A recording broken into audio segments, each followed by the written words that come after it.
IVF treatments పై 20,000 discount. Doctor consultation మరియు ultrasound scan ను ఉచితంగా అందిస్తున్నారు. 49 అంటే సంతానం, 49 అంటే సంతోషం. ప్రచార పర్వం ముగిశాక తన ఓటమి తప్పదు అని నిర్ధారణకు వచ్చిన చంద్రబాబు గారు సీఎం స్థాయిని కూడా దిగజార్చి ఏకంగా ఎన్నికల కమిషన్ని బెదిరించడం, ప్రజలను తప్పుదోవ పట్టించే ప్రయత్నం చేయడం, ఓటింగ్ శాతం తగ్గించేందుకు రకరకాల కుయుక్తులు పన్నడం, అరాచకాలు సృష్టించడం, డ్రామాలు చేయడం అన్నీ కూడా చూసాం. అయినప్పటికీ ప్రజలు పెద్ద సంఖ్యలో ఓటింగ్లో పాల్గొని ప్రజాస్వామ్యాన్ని రక్షించే కార్యక్రమం చేసినందుకు ప్రజలందరికీ దాదాపుగా 80% పైచిలుకునే పోలింగ్ నమోదైంది. ప్రజలందరికీ కూడా ప్రతి అక్క చెల్లెమ్మకు, ప్రతి అవ్వ ప్రతి తాతకు, ప్రతి సోదరుడికి, ప్రతి స్నేహితుడికి హృదయపూర్వకంగా కృతజ్ఞత తెలుపుకుంటా ఉన్నాను చేతులు జోడించి. ఇంతటి ఆటుపోట్లను తట్టుకుని పార్టీ తరపున నిలబడ్డ ప్రతి కార్యకర్తను, ప్రతి నాయకుడిని అభినందిస్తున్నాను కూడా. కొంతమంది గాయాలు జరిగాయి, కొంతమందికి అయితే 2 ప్రాణాలు కూడా పోయాయి. వైఎస్ఆర్ కాంగ్రెస్ పార్టీకి సంబంధించిన వ్యక్తులు, సంబంధించిన సింపథైజర్స్వి, వాళ్ళ కుటుంబాలకు ప్రగాఢ సానుభూతి కూడా తెలుపుతా ఉన్నాను. ఒకసారి వ్యవస్థను ఒకసారి చూస్తే ఎంతటి దారుణంగా చంద్రబాబు నాయుడు గారు, తెలుగుదేశం పార్టీ వ్యవహరించింది అని చూస్తే మాత్రం నిజంగా ఒక వ్యక్తి ఓడిపోతూ ఉన్నాడు అని తెలిసి ఆ ఓటమిని ఏ రకంగా తనను తాను రక్షించుకునేందుకు ఏ స్థాయికి మనిషి దిగజారిపోతాడు అని చెప్పడానికి నిదర్శనలు చూస్తే చాలా బాధ అనిపిస్తుంది. చిత్తూరు జిల్లాలో పెద్దతిప్ప సముద్రంలో టీసుదంలో టీడీపీ నాయకులు, కార్యకర్తలు దాడిలో వైఎస్ఆర్సీపీ కార్యకర్త వెంకట్రాయపురెడ్డి మృతి చెందారు. అనంతపురం జిల్లా తాడిపత్రిలో దివాకర్ రెడ్డి వర్గీయులు వేట కొడవలతో దాడి చేయడంతో వైఎస్ఆర్సీపీకి చెందిన పుల్లారెడ్డి అనే కార్యకర్త చనిపోవడం. విజయనగరం జిల్లాలో జియమ్మవలస మండలంలో చినుకుదుమలో వైఎస్ఆర్సీపీ ఎమ్మెల్యే పుష్ప శ్రీవాణెమ్మ పై టీడీపీ నాయకుడు రామకృష్ణ తన అనుచరులు ఏకంగా దాడి చేయడం. నెల్లూరు రూరల్ నియోజకవర్గంలో ఆర్ఎస్ఆర్ స్కూల్ పోలింగ్ కేంద్రం వద్ద ఓటర్లను ప్రలోభపెట్టేందుకు టీడీపీ నేతలు ప్రయత్నిస్తే వారిని వైఎస్ఆర్సీపీ అభ్యర్థి అనిల్ కుమార్ యాదవ్ అడ్డుకోవడంతో ఆయనతో పాటు పార్టీ కార్యకర్తలపై దాడి. గుంటూరు జిల్లా గురజాల్లో వైఎస్ఆర్సీపీ అభ్యర్థి కాసు మహేష్ రెడ్డిపై టీడీపీ కార్యకర్తలు దాడి చేయడం. నర్సరావుపేటలో ఎమ్మెల్యే గోపిరెడ్డి కారును ధ్వంసం చేయడం. చిత్తూరు జిల్లా పూతలపట్టులో వైఎస్ఆర్ కాంగ్రెస్ పార్టీ అభ్యర్థి ఎంఎస్ బాబుపై దాడి చేసి టీడీపీ కార్యకర్తలు ఆయన తీవ్రంగా గాయపరచడం. గుంటూరు జిల్లా చిలకలూరుపేట అయితే మంత్రి పత్తిపాటి పుల్లారావు గారు ఒక పోలింగ్ బూత్లో ఏకంగా సిబ్బందిని కూడా బెదిరించడం కూడా కనిపిస్తూ ఉంది. మంగళగిరిలో మంత్రి నారా లోకేష్ చంద్రబాబు నాయుడు గారి కొడుకు యథేచ్ఛగా ఎన్నికల నియమావళిని ఉల్లంఘించి 10 మంది అనుచరులతో సహా పోలింగ్ బూత్లోకి వెళ్ళడం కూడా చూస్తూ ఉన్నాం. గుంటూరులో వేమూరు మండలంలో మేరుగ నాగార్జున మన తరపున అభ్యర్థిపై దాడి. గుంటూరు వేమూరు మండలంలో బూతుమల్లిలో నాగార్జునపై టీడీపీ నేతల దాడిలో కారు అద్దాల ధ్వంసం. ఇన్ని ఘటనలు జరిగాయి. ఎన్నికలు జరగకుండా చూసేందుకు ఎన్నికల్లో ఓటింగ్ శాతం తగ్గించేందుకు ఎటువంటి అన్యాయమైన కుట్రలు చంద్రబాబు నాయుడు గారు పన్నుతా ఉన్నారు అనే దానికి నిజంగా ముఖ్యమంత్రిగా తాను చేసిన పనికి తాను సిగ్గుతో తలంచుకోవాలి, ఇటువంటి పనులు చేసిన దానికి. But in spite of that, దేవుని దయ వల్ల 80% పైచిలుకు ప్రజలు పోలింగ్లో పాల్గొనడం,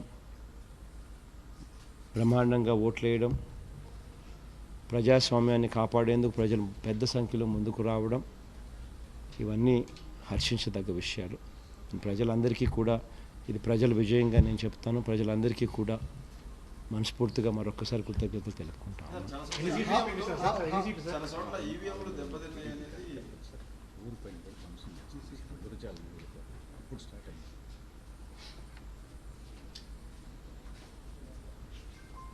గురజాల కాన్స్టిట్యున్సీలో ఇప్పుడే జంగమహేశ్వరంపుర గ్రామంలో 600 మంది టీడీపీ కార్యకర్తలు దాడి.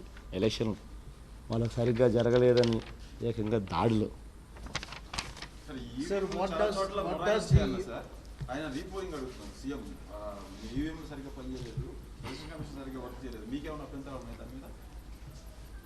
ఒక్కటి నాకు చెప్పండి అన్న, నాకు అర్థం కాదా. 80% మంది పొద్దున్న నుంచి పోలింగ్లో పాల్గొన్నారు. 80% మంది ప్రజలు, 80% మంది ఓటర్లు అంటే దాదాపుగా 3,93,00,000 మంది ఓటర్లలో 80% మంది పోలింగ్లో పాల్గొని వాళ్ళు ప్రతిసారి ఈవీఎం మిషన్ నొక్కితే వాళ్ళు ఏ పార్టీకి ఓటేసింది వీప్యాట్లో కనిపిస్తూ ఉంది.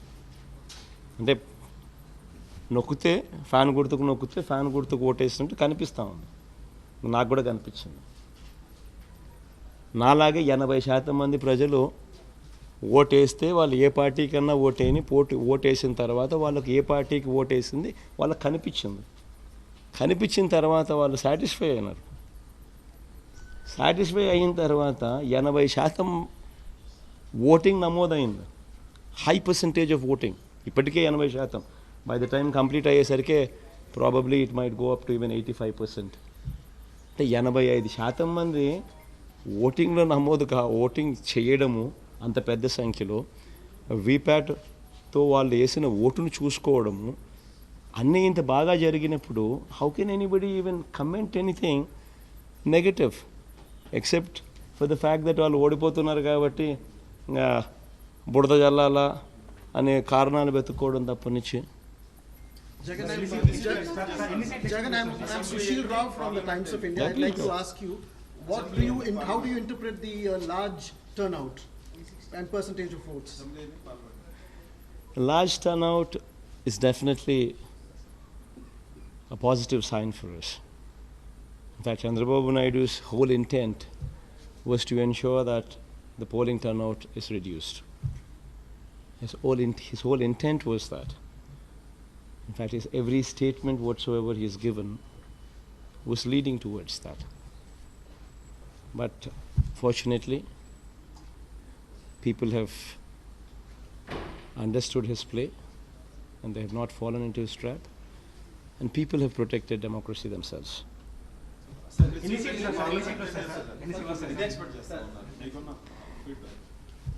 దేవుడి దయ, ప్రజల ఆశీస్సులు. I think it will be a landslide. I think it will be a landslide.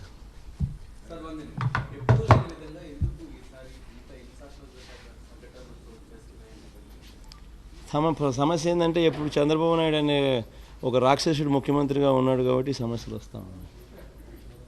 There is no other answer for that. If a man is ఓడిపోతున్నాడు అని తెలిసి how can you stoop down to a level like that? ఆ స్థాయికి election commission దగ్గర పోతాడు, ఆయన బెదిరిస్తాడు. తర్వాత ఈ comments on EVMs, then polling జరగకుండా చూసేందుకు విశ్వ ప్రయత్నం చేస్తూ he gives false statements. Then ఓటింగ్లో భయభ్రాంతులను చేసేందుకు literally all these incidents what I just spoke about, ఇన్ని కార్యక్రమాలు చేయడము, is it right for somebody to do something like that? మహిళా ఓటర్లు పెద్ద సంఖ్యలో ఓటేశారు కదా, ఏమన్నా ఇంపాక్ట్ ఉంటుందా సార్ మీ పార్టీ?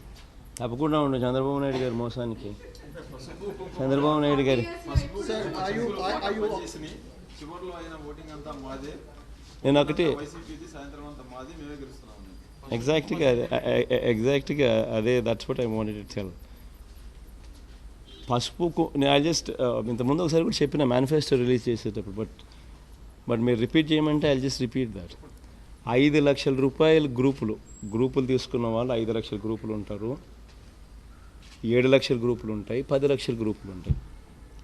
5 లక్షల గ్రూపులు తీసుకున్న మహిళలు, అక్కలు, చెల్లెమ్మలు సంవత్సరానికి రూపాయి వడ్డీ వేసుకున్నా కూడా వాళ్ళు దే ఎండ్ అప్ పేయింగ్ 60,000 రూపాయలు వడ్డీ. మే 2016 నుంచి చంద్రబాబు నాయుడు గారు జీరో వడ్డీ పథకాన్ని రద్దు చేసినాడు.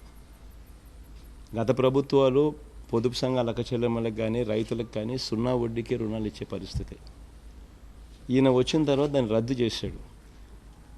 ఈ చెల్లెమ్మలకు సంబంధించి మే 2016 నుంచి పథకాన్ని పూర్తిగా రద్దు చేశారు, 0 వడ్డీ పథకం.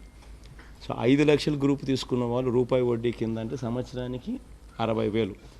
సో మే 2016 నుంచి 2019 మే దాకా అంటే 3 సంవత్సరాలు. 60,000 ఇంటూ 3 సంవత్సరాలు అంటే 1,80,000. 5 లక్షల గ్రూప్ తీసుకునేది 1,80,000 రూపాయలు వడ్డీ కడతా ఉన్నారు.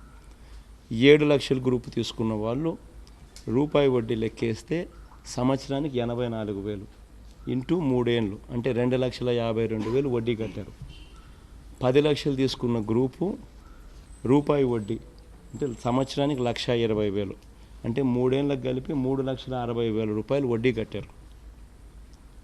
చంద్రబాబు నాయుడు పసుపు కుంకుమ డ్రామా చేసి ఆయన ఇచ్చింది ఎంత? గ్రూపుకు 1,00,000. 5 లక్షలు తీసుకున్న వాళ్ళకి కూడా వడ్డీ 1,80,000 3 ఏళ్ళకి కలిపి. 7 లక్షలు తీసుకున్న వాళ్ళకు వడ్డీ 2,52,000. 10 లక్షలు తీసుకున్న వాళ్ళకు వడ్డీనే 3 ఏళ్ళకి కలిపి 3,60,000. ఈయన ఇచ్చింది 1,00,000. 0 వడ్డీ పథకం గతంలో ఇచ్చేది రద్దు చేసినాడు. సో 0 వడ్డీ పథకాన్ని ఆయన కంటిన్యూ చేస్తున్నా కూడా ఆ చెల్లెమ్మలకు they would have gotten more, వాళ్ళకి ఇంకా ఎక్కువ వచ్చి ఉండేది. సో చెల్లెమ్మలు జరిగిన మోసం గురించి వాళ్లకు తెలుసు. రైతుల పరిస్థితి, రైతులకు కూడా ఇదే రకంగా 0 వడ్డీ ఎగరగొట్టిన పరిస్థితులు. 87,612 కోట్ల రూపాయలు చంద్రబాబు నాయుడు గారు ముఖ్యమంత్రి అయ్యే నాటికి వ్యవసాయ రుణాలు పర్ యానం సంవత్సరానికి రైతులు వడ్డీ రూపేనే కట్టేది 7-8 కోట్లు ఆన్ 87,612 కోట్లు on 87,612 crores. Just the interest component alone is 7,000-8,000 crores per annum. 5 years లో 35,000, 7,000 into 5 years వేసుకున్నా, 8,000 into 5 years వేసుకున్నా 35,000 to 40,000 crores. Farmers ended up paying as interest. ఈయన 0 వడ్డీ పథకం రద్దు చేసినాడు కాబట్టి, గతంలో 0 వడ్డీకే రుణాలు ఇచ్చే పరిస్థితి ఉండేది కాబట్టి. So farmers have seen through it, మహిళలు చెల్లెమ్మలు have seen through it and they have realised ఏ రకంగా చంద్రబాబు నాయుడు గారు మోసం చేశారని. And I think it will be a landslide. I think అందరూ తెలుసుకున్నారు. దిస్ నో పాయింట్ మీ మళ్ళా ఎక్కువ చెప్పడం కూడా. Chandrababu Naidu in his speeches has also referred to your association with KCR and has made some comments. Would you like to react about that? ఎన్నిసార్లు చెప్పాలి? I think my finishing speech in Tirupati was very conclusively spoken on that. Sir మీ వైపు ఇంత positive wave రావడానికి కారణం ఏమనుకుంటున్నారు sir? Return gift రెడీగా ఉందా? రిటర్న్ గిఫ్ట్ ఏందమ్మా నాకు అర్థం కాదు. బాబుకి కేసీఆర్ మధ్య రిటర్న్ గిఫ్ట్ బాబుకు కేసీఆర్ గారికి మధ్య ఉంటే వాళ్ళిద్దరి మధ్య వాళ్ళని అడగాలి కానీ నన్ను అడుగుతారు. But as far as Andhra Pradesh state is concerned, definitely people will teach him a lesson. This is for sure. It's going to be a landslide. Are you already thinking about your date of swearing in? We'll see. God is there. We'll see how it goes. మీరు చెప్తున్న states as well now? Emma? Will you be campaigning in other states? No, I think I'll chill. I'll take a holiday, I think. Thank you.